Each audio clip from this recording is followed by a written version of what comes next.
All right, let's talk about something that drives so many of us absolutely crazy. That feeling that you're working your tail off, but you're just spinning your wheels. We're going to get into why that happens and, way more importantly, how to actually fix it. And boom, that right there, that's the heart of the whole thing. It's a pretty bold statement, isn't it? But it's a total game changer. See, it's not about how much you sweat. It's about where you're pointing all that energy. I mean, you know this feeling, right? You put in the hours, you're consistent, you grind it out day after day, but then you look back at the last month, or maybe the last 6 months, and you realize the needle hasn't really moved. It's frustrating. And there's a name for this. It's called busy suffering. And it's such a dangerous trap because it feels like you're doing everything right. You're tired at the end of the day, which your brain translates as progress. But in reality, you're just stuck in the same spot. So let's dig into the why of all this. What is actually going on in our heads that makes all that effort feel so, well, useless sometimes? And look, the most important thing to get here is this. This has nothing to do with you being lazy. It's not about a lack of talent. It's a cognitive glitch we all have. Your brain is literally wired to get a little hit of accomplishment just from repeating a task, whether that task is actually effective or not. And this is where it gets really interesting, right? When you actually break it down, look at the left side. This is what feels like work. Clearing your inbox, watching some motivational videos, making these super detailed plans. But then, look at the reality on the right. A lot of times, that's just you repeating old patterns. It doesn't create any real growth. And even worse, it can actually make bad habits stronger. Okay, but here's the good news. There is a way out of this. There's a really powerful, surprisingly simple tool that just slices right through this illusion and makes all your effort finally count. And it's all about something called the feedback loop. Now, this isn't just some fancy buzzword. Think of it like this. It's a system where the real world talks back to you. It gives you direct, undeniable signals about what's working and what's not. It's the only thing that really forces your brain to upgrade its strategy. So let's make this super concrete, right? If you're studying for an exam, reading the book feels like work, but the test score is the feedback.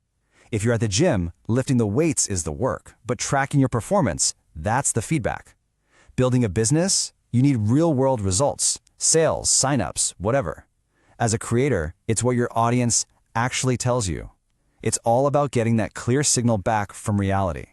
And this is the whole game right here. Without that real-world signal, all your hard work is just digging the same old trench deeper and deeper.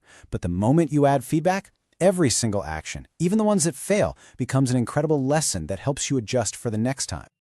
All right, so theory is great, but how do we actually do this? How do we build one of these loops for ourselves? Let's get into a practical plan you can literally start using today. It all starts with changing the question you ask yourself. We have to stop asking, am I working hard? Or am I tired enough? The only question that really matters is this. What is the signal? What is the hard evidence that proves I'm actually getting better?